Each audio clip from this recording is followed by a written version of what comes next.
Πάμε γρήγορα γιατί έχουμε καθυστερήσει στον πολύ καλό φίλο και συνεργάτη του Ινστιτούτου και προσωπικό μου φίλο, τον Dr. Uwe Napiersky. Uwe, good morning from Greece, and thank you for cooperating with Greek people and the Greek time. Yeah, kalispera. Kalispera, Uwe, kalispera. Thank you for being here with us. Thank you. The floor is yours, my friend. London calling. Yeah, it's an important day for the Eurovision songs. Ferto is doing great, but we are not talking about music. We are talking about, and let me maybe share some slides if that works.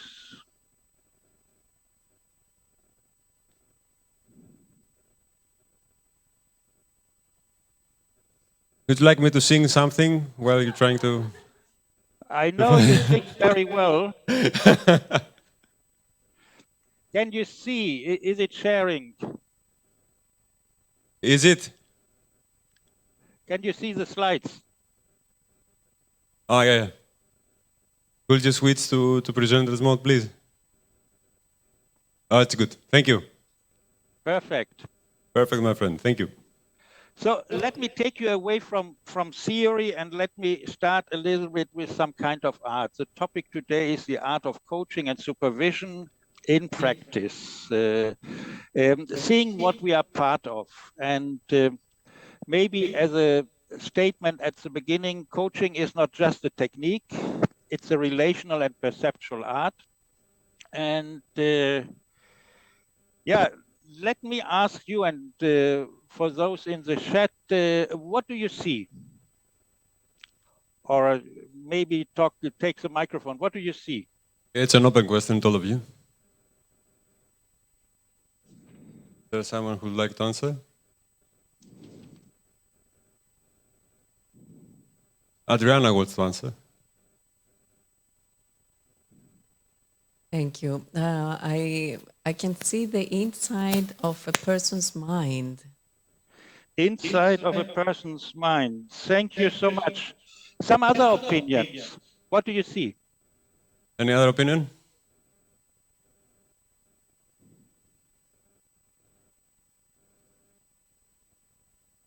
You can say it in Greek as well. A projection. A projection. Maybe another one. An artistical approach. An artistical approach. Yes, thank you so much for the input. I think it is the heart of coaching and the blind spot of coaching, what we see here. It is, and your answers. What hasn't changed is a picture, but what has changed are the perceptions of it. And to be a little bit here in the early afternoon time, let me share a little bit how I see coaching after having done coaching with executive for more than 35 years. Coaching is an art because we do not only work with facts, we work with perceptions. And we work with how things are interpreted, with the meaning of things. And we hold and sense this relational energy, this emotional field. And we bring ourselves into the space, our presence, what we learn in all these good coaching sessions and reflection stuff. So the paradox is somehow the coach is never outside of the picture. The coach is part of what the client sees, or what you have just seen in these pictures. So, like the observer in art, and I have 41 years ago, I made my master's in psychology, in art psychology, about perception of these things. So I have a dear relationship to art and what I do in psychology. The observer can change the image and the coach can change the relational field. I think that's what's part of going on, and part of what we were talking here and Haralambous had in the conference talk there. The second part of the sentence was in practice. So why in practice matters? the question of whether coaching works, it's largely settled. We have now 20, 30 years of research in that field. And what matters now is how it unfolds, its concrete conditions, the real constraints or limits. And often we have unclear frameworks. In practice, shifts attention away from models and technique towards how people are actually show up, the choices you do and make, and the responsibility you carry as a coach. And coaching operates into the intersection of roles, expectations, rules, and power. I was following a little bit the discussion you had before, and yeah, there is a lot of dynamic in the field, in the space. So it is a quite complex space. Staying present in that complexity, knowing when to intervene or not to intervene as a coach, that's a piece of art. It's what we do. And there is another thing, the art of coaching in practice. There is, in practice, there is a kind of invisible layer to the whole part. On the surface, a coach works with a client. The client is stuck, frustrated, appears unmotivated, or we have goals, KPIs, performance resisted, all that is in the space. But what is underneath the surface? What is underneath the bridge? It is projection. Power dynamics are going on. It's a dependency factor. It's a fear of failure. It's emotional containment. The picture I made is actually, I made it during a coaching call. Sometimes I like to walk and talk from St. Paul to the Tate Gallery, and one of the bridges I took this photo in order, yeah, to capture the moment, how a coaching call can be. It doesn't have to be in the office, but it is a lot going on underneath in a coaching session, and how much of this lives in the client and how much is in the life of the coach. Let me ask another question.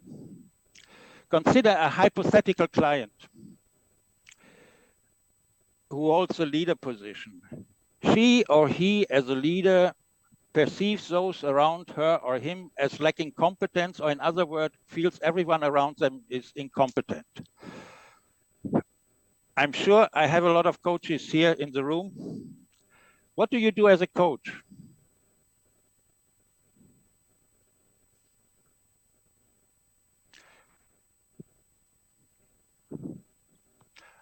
Maybe have a short answer. What would you do as a coach? Coaches in the room. What's your approach?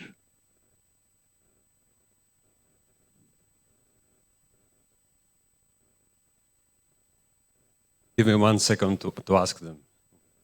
So, yeah. We have professional coaches with us today, eh? Yes. Where are you guys? My approach, Uwe, is integrative, just in case. Ah, okay. So what's your approach, Christiana?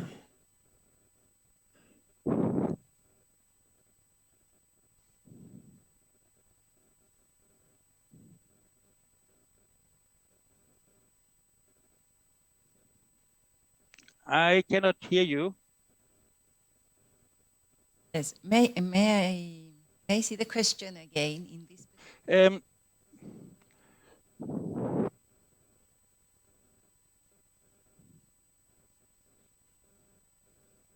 First of all, I would like to see how he approaches the whole thing. I mean, the situation and the relationship between the two before going into it. Yeah, excellent. Thank you. Maybe another coach. Just a minute, Professor. Hello. I would ask questions to find out how come he came to that conclusion first, as a beginning. That conclusion. Yes, to start with, at least. Thank you. Yeah, thanks. Any other idea? There, just a second. I would ask him, what does he mean with the incompetence about his employees? How he define being incompetent? That would be my first question. No, excellent. Thank you. Thank you for sharing. Another one, Professor, just another one. Yeah, sure. I would ask for facts and patterns. If this had occurred again in another environment or in his personal life, and exactly and facts that would show why the others are incompetent. So let me ask you, and thanks for the answers. What might this client be doing to the coach? What does a client do to you? What does it provoke in you? This kind of patterns, what we just saw. Yeah, just a minute, Professor. I will be a runner today. Yeah. Curiosity is the first answer. Curiosity, yeah. Yeah. Patience, maybe the other one. Patience. I think we should think that we would be competent as well. It's the same pattern for our relationship and our interpersonal cooperation, coach and coachee. Yeah, that's a nice one. Yeah, that's a good one. Competent Yeah. as well. We have another one, Professor. Just a minute. I think that ask for acceptance directly and immediately. Yeah.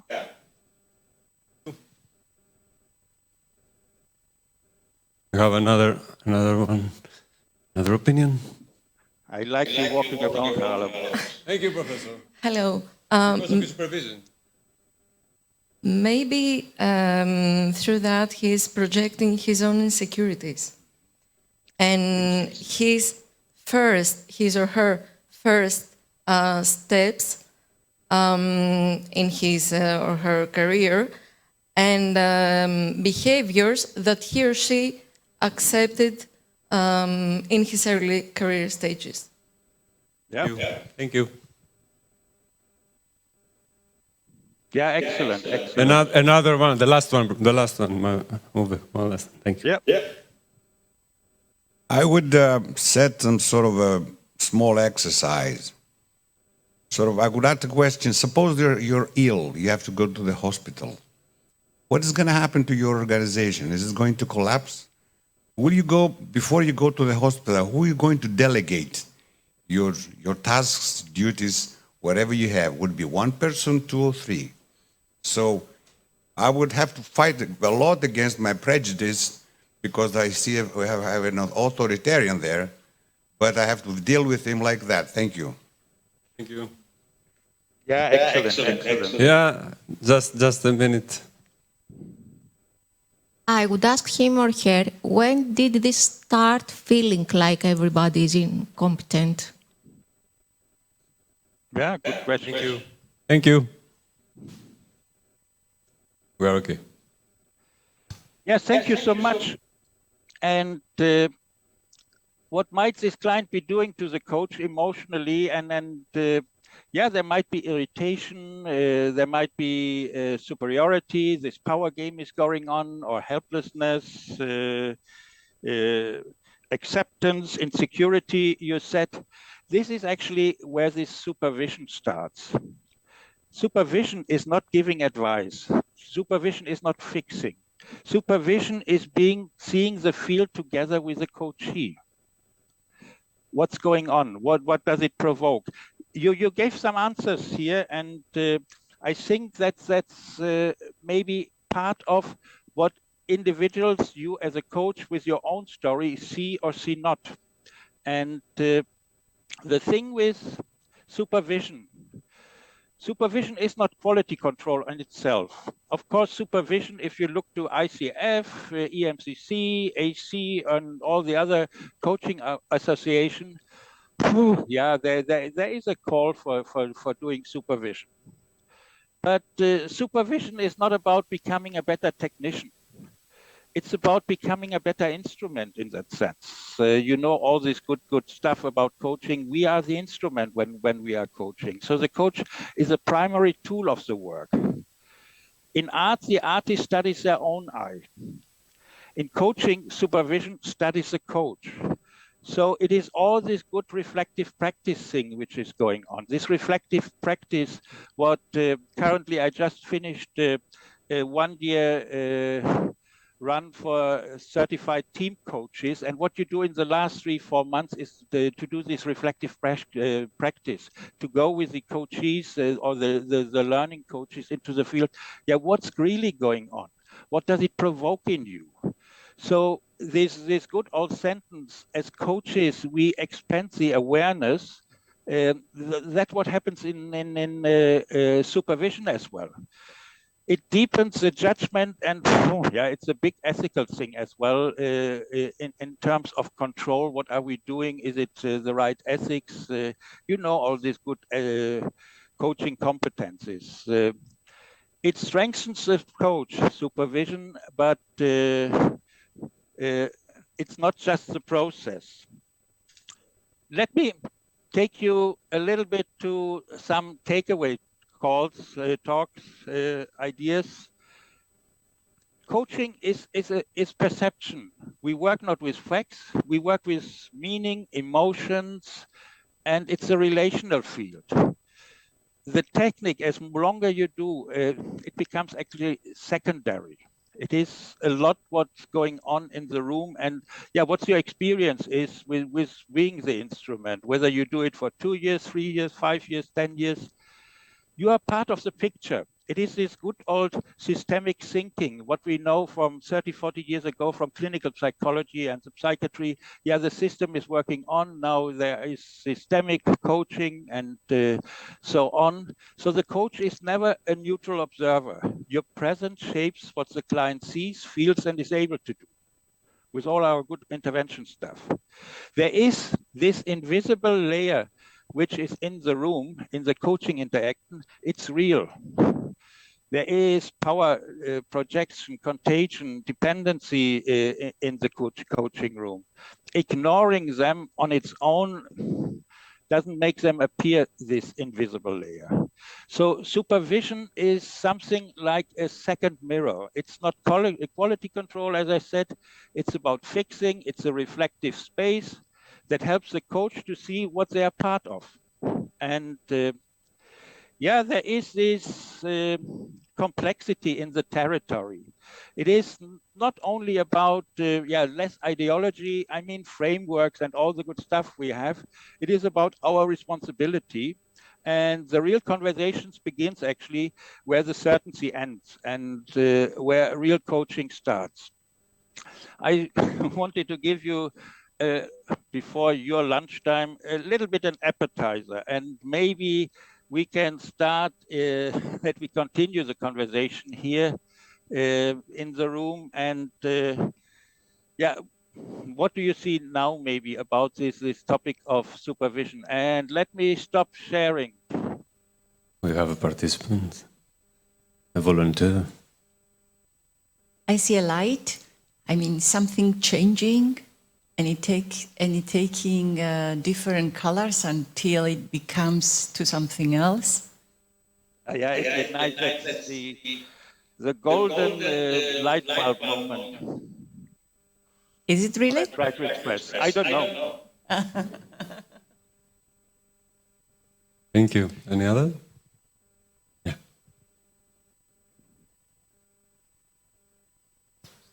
Hi. I see mirrors and prisms reflecting the light towards different directions.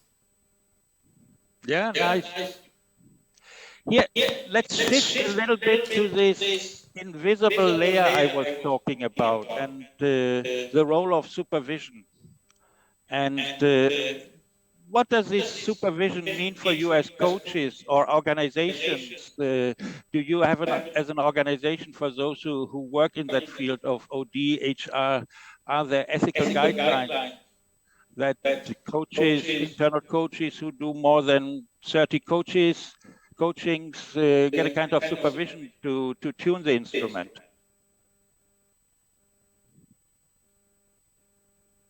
Is there such an experience?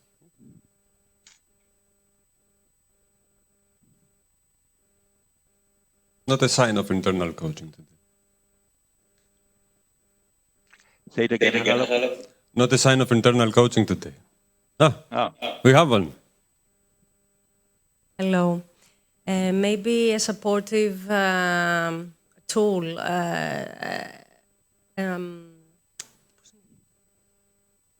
context, a supportive context for the coach and for the L&D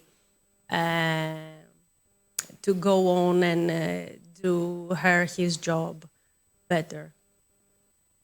Yeah, thanks.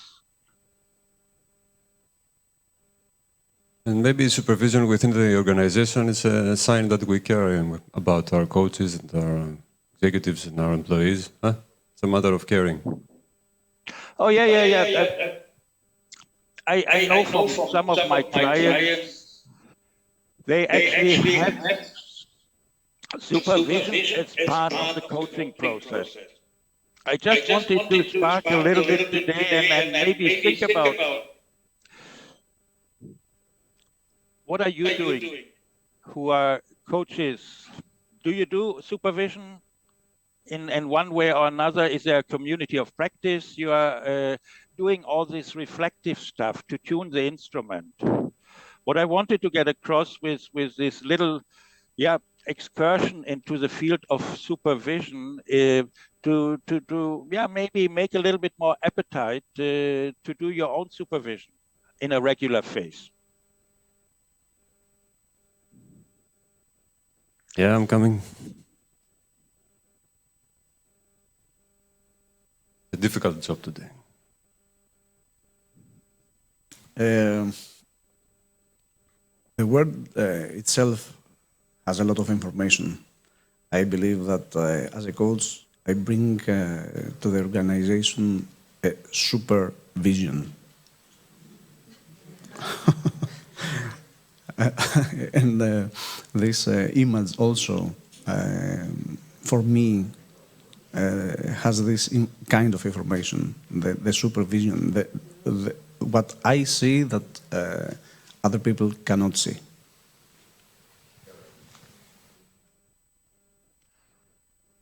Yeah. It's part of what you do, yeah.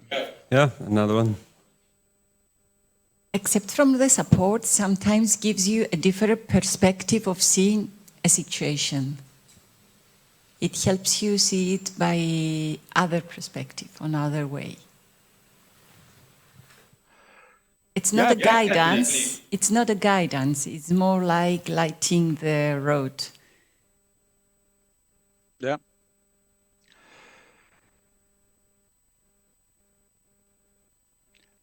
Any other opinions? Yeah.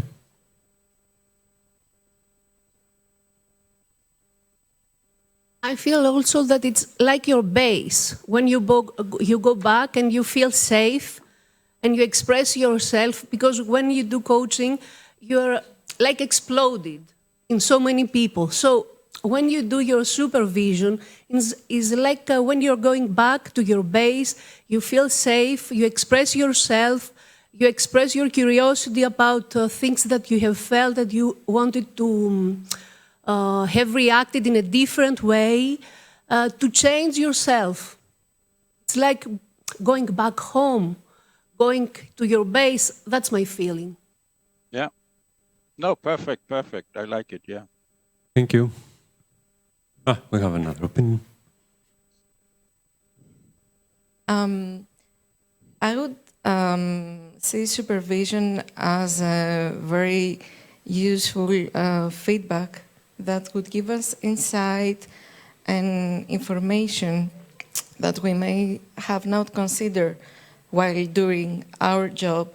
After all, it's a very human-centric, and we have to be very responsible towards the people that we interact with. So it's a tool to give us information about how to improve ourselves and our techniques and evolve throughout our coaching career and progress. Thank you so much. And yeah, I think many of us coaches, we know it's an important thing to do. Because of this talk, I was asking about this week. I talked about to 10 coaches, colleagues, how is your supervision going? And since it's a confidential conversation, people hope. Most of them said, yeah, I do this supervision stuff. I don't have, my revenue is not that big that I spend the money for supervision. Some do, some go the extra mile, but others do this community of practice, or they talk with 2-3 dear colleagues, which is another opportunity as well. What I wanted to do was today to give you a little bit nudge as well, to think about, yeah, it's your responsibility to tune your instrument. Coaching is an art, and it is sometimes beyond the theories that we need to do this reflective journey and to go into some parts and tune the instrument. Any other comments or questions?